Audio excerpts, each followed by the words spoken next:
And this was generally beneficial, not only to Malta, but also further north in Europe, where mathematics, poetry, and architecture were all positively influenced.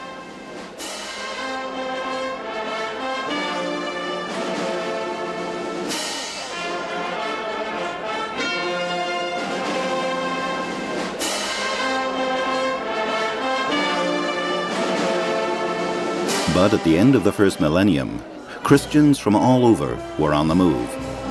There was a belief, or fear, that the year 1000 would be the signal for something tremendous, the second coming of Christ, or the end of the world.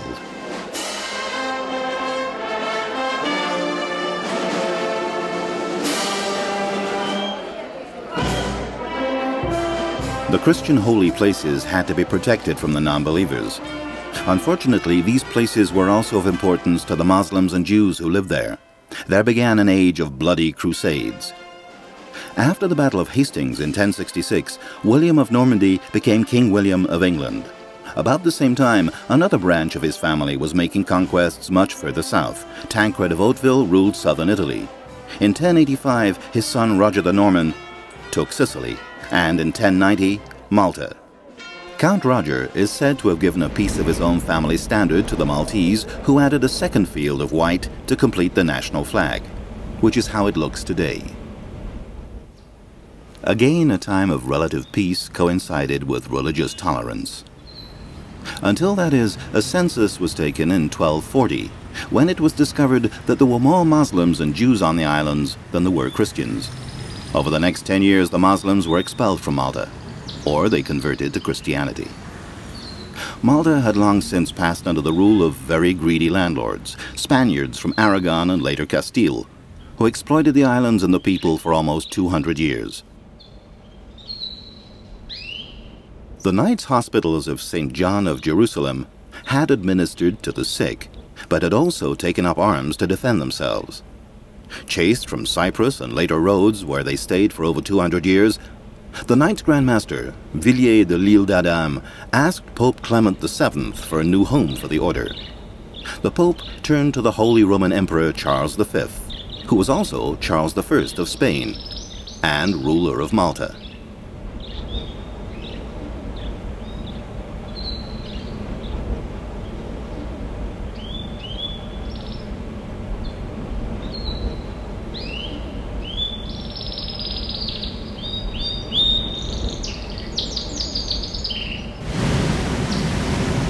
An agreement was quickly reached.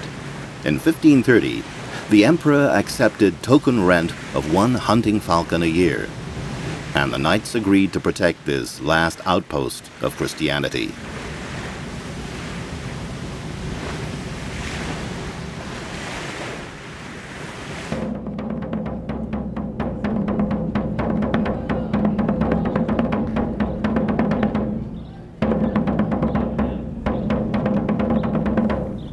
The Knights decided to make their capital in Birgu, one of the cities around the biggest natural harbor in Europe.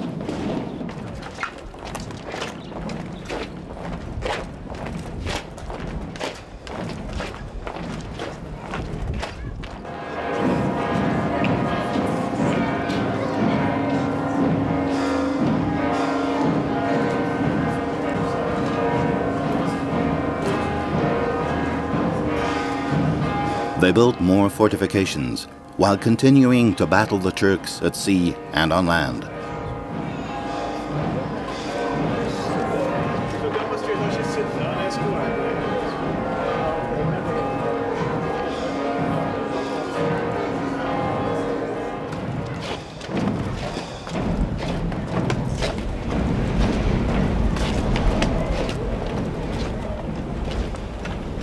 As a reprisal for the Knights' continued aggression, Sinan Pasha and Dragut Reis kidnapped the whole population of Gozo in 1551, and then captured Tripoli.